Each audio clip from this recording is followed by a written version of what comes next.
आइए,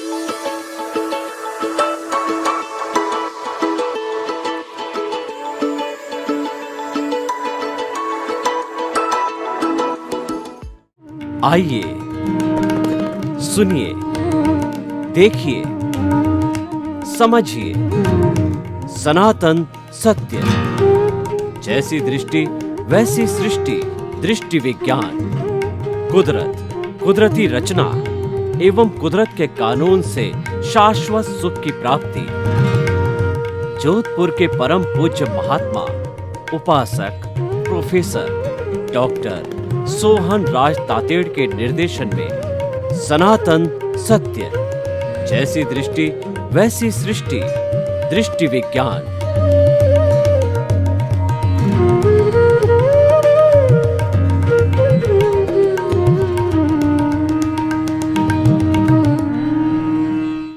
भाइयों और बहनों, मातृशक्ति को नमन।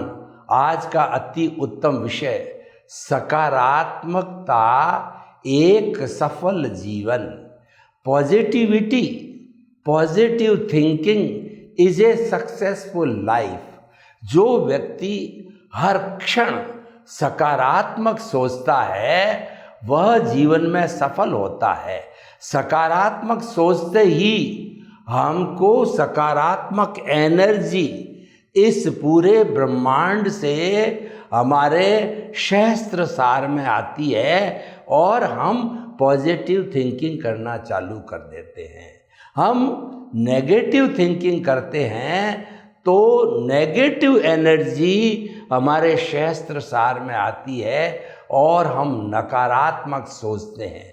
नकारात्मक सोच जो होती है दूसरे के अहित की सोच होती है, किसी का बुरा करने की सोच होती है, किसी के प्रति घृणा, निंदा, राग, द्वेष, उसका बुरा हो उसका चिंतन करने की वो सारी नेगेटिविटी होती है। नेगेटिविटी होते ही हमारा मस्तिष्क है वो भारी पड़ जाता है और हमारे भीतर जो हार्मोन्स हैं वो नेगेटिव हार्मोन्स खड़े होते हैं जो एक जहर का रूप होता है। हमारा सारा ब्लड है जहरीला बन जाता है। जैसे क्रोध, अहंकार, माया, लोभ, ये चार बड़ी नेगेटिविटी है। इनको कषाय कहते हैं। कषाय मतलब ये रंगे हुए होते हैं।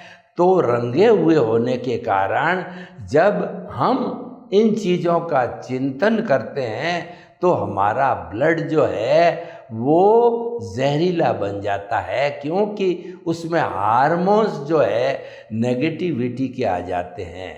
इसके विपरीत अगर हम पॉजिटिव सोचते हैं, हमारे भीतर प्रसन्नता आती है, आनंद आता है और हमारे हार्मोन्स है इस खून को शुद्ध करते हैं। हमारे भीतर उत्साह का संचार होता है, हमारे भीतर कुछ करने की लगन होती है, कुछ आगे बढ़ने की इच्छा होती है और हम जो है बहुत अच्छा फील करने लग जाते हैं, जिसको कि गुड फील कहा जाता है।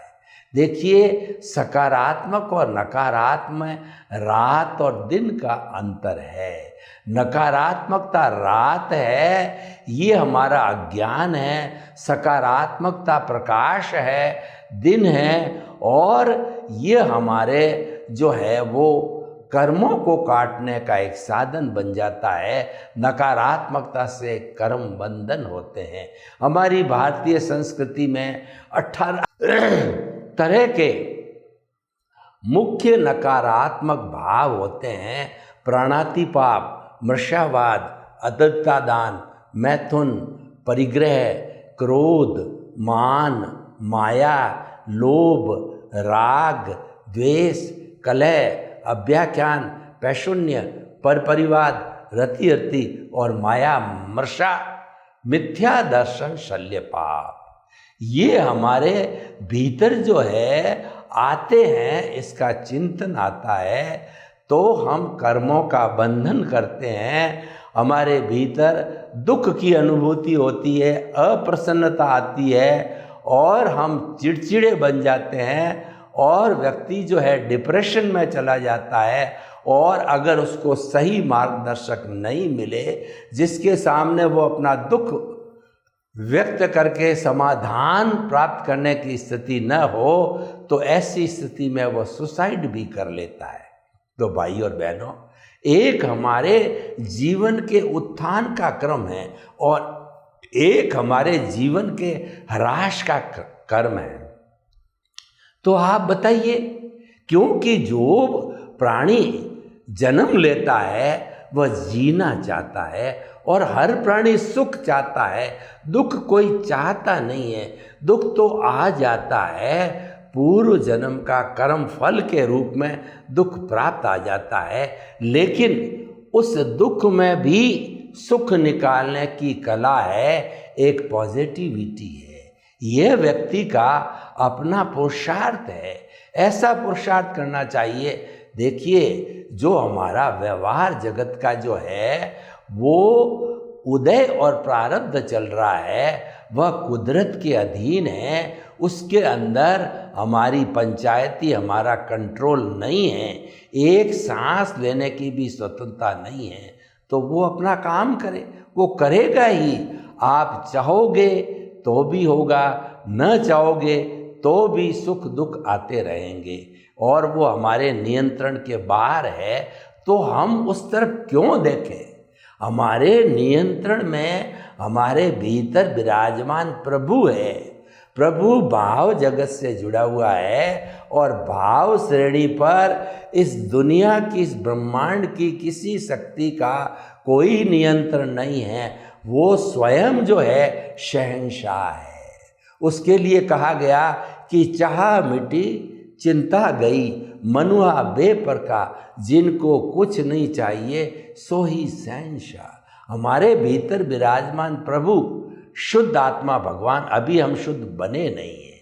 शुद्ध बनने का हमारा लक्ष्य है, जिसको कि हमने केंद्र में स्थापित किया है। और हमारा जो ललाट का मध्य भाग है, वहाँ पर हमने हमारे शुद्ध आत्मा प्रभु को शुद्ध भावों के साथ के अंदर उनको स्थापित कर दिया, उनकी प्राण प्रतिष्ठा कर ली। वह हमारे लिए एक लक्ष्य है, हमारे लिए एक दिशा निर्देशक है, हमारे लिए वो गाइड है, हमारे लिए वो पथ दर्शक है।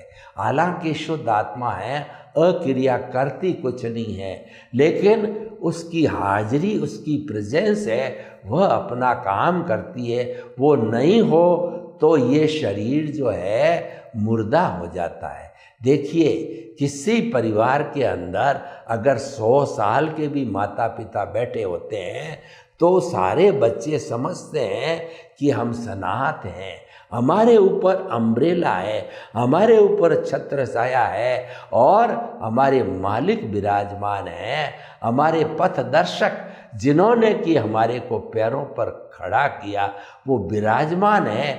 चाहे वह कुछ काम करने के लायक हो या नहीं, उनकी प्रेजेंस जो है हमें शक्ति देती है, हमें सुख देती है और उत्साह देती है। और जब वो माता पिता मर जाते हैं, हर बालक सूना सूना महसूस करता है, अनाथ महसूस करता है, क्योंकि एक अम्ब्रेला उठ गया जिसकी गोद में बैठ करके हम सुकून और शांति महसूस करते थे, वह गोद चली गई, वो हमारे संरक्षक चले गए। अब किसके सामने हम अपना दुखड़ा रोएं? पहले तो उनकी गोद में बैठ करके दुखड़ा रोते थे, वो हमको सलाहते थे, चिंता मत कर, मैं बैठा हूँ, सब कुछ ठीक होगा, सब कुछ शुद्ध आत्मा भगवान पे जो तेरा ईश्वर है उस पर छोड़ दे, तेरा भला हो जाएगा। इतनी शक्ति देने वाले वो विराजमान थे। ये क्या है? ये सकारात्मकता है। और जब हम अकेले हो जाते हैं तब हम नेगेटिव फीलिंग करते हैं कि अब क्या होगा, हम किससे गाइडेंस लेंगे, और हमारे को इस काम का अनुभव ही नहीं है। माता पिता तो अपने आप करते थे और हमने उनसे अनुभव लिया नहीं है, तो अब हम बच्चों की शादियां कैसे करेंगे, हम सोशल रिलेशंस कैसे मेंटेन करेंगे, कई तरह के प्रश्न मस्तिष्क में खड़े होते हैं। ठीक उसी तरह से भाई और बहनों, ये हमारा शुद्ध आत्मा परम पिता परमेश्वर विराजमान है, और अगर आप उसकी सनिधि में रहते हो, आप उसकी प्रीति करते हो। प्रीति का अर्थ यह है कि किसी व्यक्ति को जब ज्ञान मिल जाता है उसके पुण्योदय से, और ज्ञानी पुरुष या सद्गुरु के जो है वो कृपा से मिलता है, तो वह जो है वो एक पॉजिटिव थिंकिंग वाला व्यक्ति बन जाता है। फिर नेगेटिव कभी नहीं होता है, क्योंकि नेगेटिविटी देने वाला जो मैल जहर की थैली थी, दर्शन मोहनीय कर्म का जो अनंतानुबंधी कषाय है, वह एक जहर की थैली है। वह एक 100% नकारात्मकता का जो है कहना चाहिए प्रोफाइल है।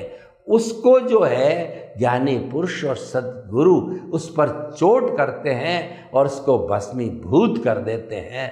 उसके भस्मीभूत करते ही हमारा स्थान परिवर्तन हो जाता है। हम बहिर आत्मा से अंतर आत्मा बन जाते हैं। वो हमको no ownership, no doership, no blame, no claim, no भीख, नो भय से बाहर निकाल करके और हमको निमित्त बना देता है।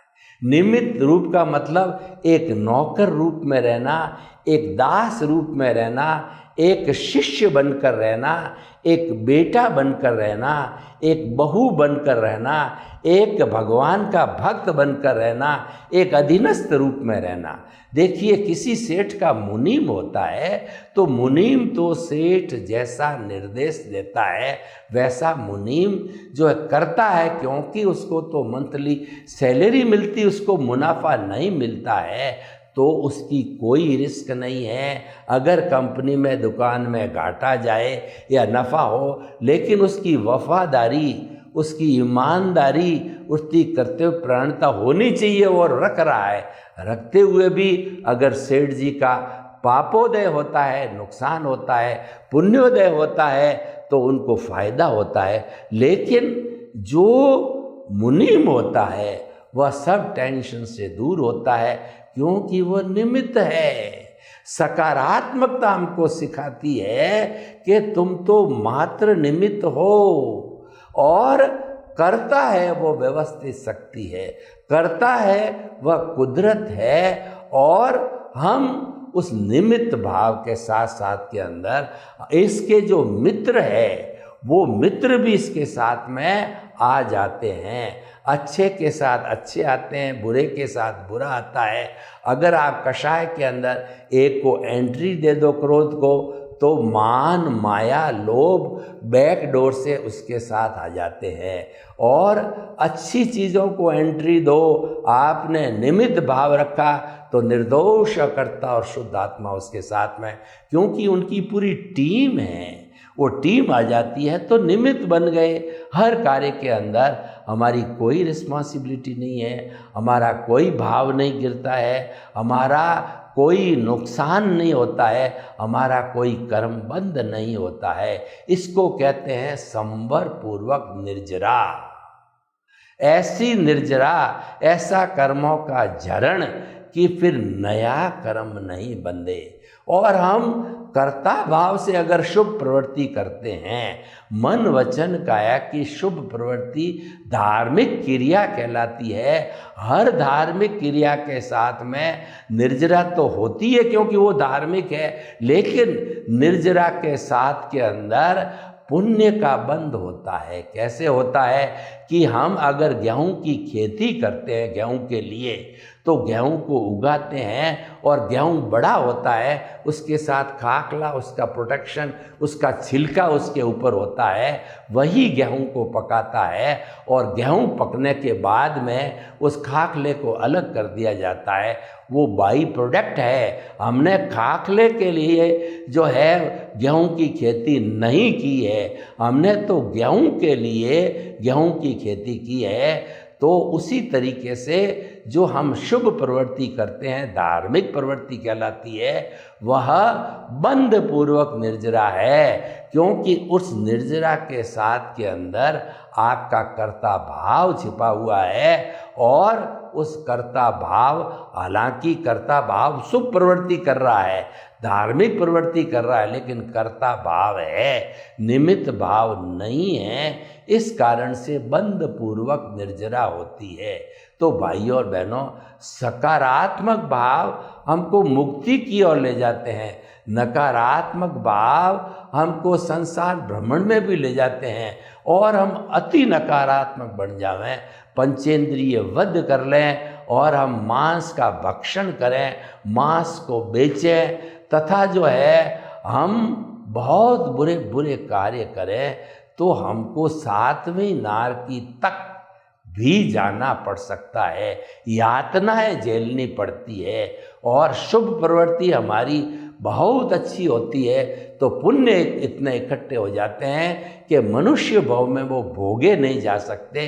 उन पुण्यों को भोगने के लिए देव गति मिलती है, लेकिन देव गति और जो मनुष्य गति ये शुभ गतियां हैं, लेकिन फिर भी ये संसार में भटकाने वाली है। हमारी जो शुभ प्रवृत्ति है वह सोने की बेड़ी है, और हमारी अशुभ प्रवृत्ति है वह लोहे की बेड़ी है, क्योंकि पुण्य पाप साथ में होता है। तो इस कारण से दोनों बेड़ियां हैं, पुण्य और पाप दोनों को काटना पड़ेगा। इसका अर्थ है कि हमें संवर पूर्वक निर्जरा करनी पड़ेगी। संवर पूर्वक निर्जरा आत्मज्ञान के साथ होती है और विज्ञान से होती है। वो दृष्टि का विषय है, वो क्रिया का विषय नहीं है। हमें मोक्ष में जाने के लिए करना कुछ नहीं है, ऑब्जर्वर बनना है। हम जो मन वचन काया तथा उससे जुड़ी हुई हर प्रवृत्ति मात्र कुदरती रचना है, जो व्यवस्थित है और प्रीडेस्टिन्ड है और वो फिक्स है। अगर इसकी साधना करें, मन वचन काया की आने वाली हर प्रवृत्ति को कुदरती रचना लगातार 48 मिनट्स तक रखें, 48 मिनट्स तक हम आत्मज्ञान करें इंटरप्टेड, उस समय में हमारा कोई ध्यान इधर उधर न जाए। जैसे कि एक दीपक की लौ होती है, वो एकदम जलती रहती है, कभी जो हवा के झोंके से लेफ्ट राइट होती है, वैसी नहीं होनी चाहिए। 48 मिनट्स तक जो है वो निरंतरता इंटरप्शन पूर्वक होती है। तो ऐसी स्थिति के अंदर केवल दर्शन की प्राप्ति हो जाती है, जो कि हमारा हाईएस्ट रियल पुरुषार्थ होता है। और केवल दर्शन का अर्थ हुआ कि हाईएस्ट पुरुषार्थ के बाद में हमारी प्रतिष्ठित आत्मा समाप्त हो जाती है, मन समाप्त होता है, और जितना भी हमारा जो है कहना चाहिए जो मिथ्या ज्ञान, मिथ्या दर्शन, मौन या कर्म है, वो पूरा इरेज होकर के हम अगले बर्थ में केवल ज्ञानी बन कर के सिद्ध बुद्ध मुक्त होकर के सिद्ध शिला के अंदर हमारी आत्मा विराजमान हो जाती है, वह ईश्वर बन जाती है, वो अनंत ज्ञान, अनंत दर्शन, अनंत शक्ति, अनंत सुख का धाम बन जाती है। और उस आनंद के साथ वह कभी भी दुख भुगतने के लिए सर्व कर्मों से वो मुक्त हो जाती है। फिर इस 84 लाख जीवा योनि में दुख प्राप्ति के लिए कभी नहीं आती है, क्योंकि उसने शाश्वत सुख को प्राप्त किया, उसने परमानेंट सुख को प्राप्त किया है। अब उसको क्षणिक सुख, जिसको कि सुखाभास कहते हैं संसार का जगत, उसमें आने की आवश्यकता नहीं होती है। तो भाई और बहनों, जो हमारे सकारात्मक भाव है या सकारात्मक सोच है, यह जीने से हमारा वर्तमान का भौतिक जीवन अच्छा रहता है, और हमारा जो अगला जो जीवन है, जो मुक्ति का जीवन है या सर्व कर्म को भस्म करने का जीवन है, यानी हमने आत्मा को केंद्र में बिठाया, तो इसके जो लक्षण हैं वो है सम्यक ज्ञान, सम्यक दर्शन। इसकी एप्लीकेशन होती है तभी हम कुदरती रचना देखते हैं। मिथ्या ज्ञान, मिथ्या दर्शन और मोहनीय कर्म की एप्लीकेशन हो जाती है तो हम देहाध्यास में इस शरीर के अकाउंट में चले जाते हैं। सम्यक ज्ञान, सम्यक दर्शन की एप्लीकेशन से हम सीधी कुदरती रचना देखते हैं और हमारा ये सम्यक ज्ञान, सम्यक दर्शन डेवलप होता रहता है। 48 मिनट्स तक निरंतरता जो है हमारी, अगर सम्यक ज्ञान, सम्यक दर्शन में रहें, आत्मचिंतन में रहें, कुदरती रचना देखते रहें तो हमारा काम बन जाता है, केवल दर्शन हो जाता है। तो भाई और बहनों, जो आज का विषय है सकारात्मकता एक सफल जीवन है, तो हमें कभी भी नकारात्मकता की ओर जाना नहीं चाहिए। और जाना न जाना हमारे हाथ में नहीं है, वो तो कुदरत संजोग जुटाती है और वह भी अपने मन से संजोग नहीं जुटाती है। वो तो हमारा पिछले जन्म का जैसा उपादान है, पिछले जन्म का जैसा भाव है, जो कि इस जन्म के अंदर द्रव्य कर्म बन गए, क्योंकि जो भाव हमने डाले, शुभ या अशुभ या शुद्ध भाव, शुद्ध भाव से तो कोई भी जो है हमारे कॉज नहीं पड़ते, शुभ और अशुभ से जो कॉज पड़ते हैं वह कॉजल बॉडी बनती है। और वो causal body next birth, causal body के लिए जो है हमारा वर्तमान का ज्ञान दर्शन, पिछले जन्म का ज्ञान दर्शन, इंटरेस्ट और इंटेंशन और हमारा अंतःकरण, मन बुद्धि चित्त अहंकार, पूरा सिस्टम मिलकर के और वह जो है हमारा कॉज बनाता है, उस पर कोड चढ़ता है तो वह कर्म बन करके कॉजल बॉडी बनती है। तो भाई और बहनों, हम ये कहना चाहते हैं, आप तो जीवन का एक लक्ष्य बना दीजिए कि मैं कभी नकारात्मकता की ओर नहीं जाऊंगा। इसका अर्थ ये कि दुख में से सुख निकालने की कला कैसे, देखिए, मान लीजिए आपको बुखार आ गया, तो बुखार आने के बाद के अंदर वायरल हो गया, आपने डॉक्टर को दिखाया, 4-5 दिन के अंदर आपने एंटीबायोटिक इत्यादि लेकर के आप स्वस्थ हो गए। आप ईश्वर का शुक्रिया अदा करो कि मैं 3-4 दिन के अंदर ये जो मेडिसिन लेकर के शुद्ध हो गया, और बीमारी इससे भी भयंकर आ सकती थी, कोरोना महामारी हो सकती थी और कोई बड़ी बीमारी हो सकती थी। प्रभु आपका धन्यवाद, भगवान आपका धन्यवाद, मेरा थोड़े में छुटकारा हो गया। ये दुख में से सुख निकालने की कला है। किसी चीज़ के अंदर अगर प्रॉफिट आपका 5% हुआ, उसी में ही सुखी रहिए। आप जो तुम्हारे पास में है उसी में सुखी रहना सीखिए, वो सकारात्मकता है। आपके सामने एक पानी आधी भरी हुई गिलास है, इसको 24 आवर्स अपने बेडरूम में रखिए। और सकारात्मक का एक सटीक उदाहरण है, आप सोचते रहिए कि गिलास आधा भरा हुआ है, यह कभी नहीं सोचिए कि गिलास आधा खाली है। आधा खाली सोच का मतलब नकारात्मक भाव है। आप उस चीज़ की इच्छा कर रहे हो जो आपके पास नहीं है, उसको पाने की इच्छा कर रहे हो। और भरा हुआ गिलास का अर्थ हुआ है कि सकारात्मक सोच है, आपके पास जो है, जितना भरा हुआ है आपके घर में या आपके बैंक के अंदर, उसके से आप संतुष्ट हो जाओ कि मेरे तो इतना बहुत है, इससे मेरा और मेरे परिवार का अच्छा गुजारा चल सकता है। ईश्वर को धन्यवाद दो कि साधु ऐसा चाहिए, ईश्वर को धन्यवाद दो कि साईं इतना दीजिए जामे कुटुंब समाए, मैं भी भूखा ना रहूं और साधु न भूखा जाए।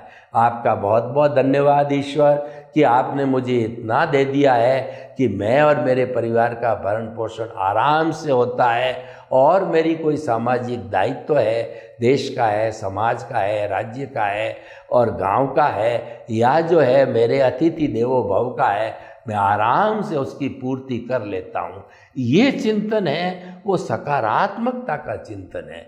इसीलिए आप हमेशा सकारात्मक सोचिए, पॉजिटिव थिंकिंग किया जाता है। मैं तो जब कभी भी बच्चों को पढ़ाता हूँ हायर एजुकेशन के, तब उनको 3 स्लोगन सिखाता हूँ, think positive, do positive and be positive. सर्वे भवन्तु सुखिनः, सर्वे सन्तु निरामया। लोग के जीवों को सुख मिले, शांति मिले, आनंद मिले, सौहार्द मिले और हम सभी सकारात्मक सोच करके सनातन सत्य को और हम शाश्वत सुख को प्राप्त करें। आपके प्रति मंगल कामना हो।